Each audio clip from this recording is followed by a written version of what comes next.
Hey guys, so we have here our Dodge Hornet, and in this video we want to explain to you how to replace the air filter of the engine of this vehicle.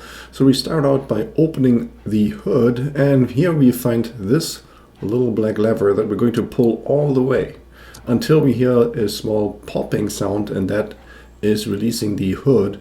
And so right now in the front of the hood, right underneath here, we find this lever, this yellow lever. We push that to the left and then we can just prop open the hood. That's really easy. And then straight ahead we find here this air filter box which says here turbo on it, and here we have 5 Phillips screws that hold down the lid of the air filter box. So we can quickly remove those. I actually suggest to use a cordless drill to do this because it's quite strenuous to do this manually by hand. So the screws are pretty long and they're also in there quite tight. So now once we removed all the screws, we can pop open the lid of the air filter box, and then we're going to pull them a little bit forward and then up, and that releases here the lid, and then we can carefully remove the original air filter by pulling here on the seals on the outside.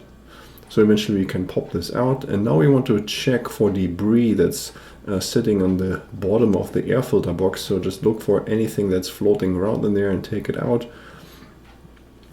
And then we're going to reinsert the new filter. When we do this, make sure that the seal is really seated on the outside rim of that air filter box, and then we can start to reinstall the lid.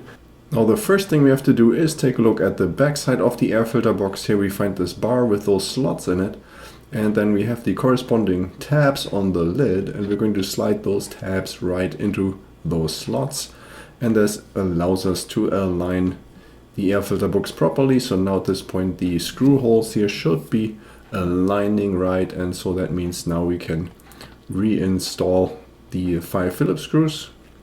This goes surprisingly a little bit easier than they came out.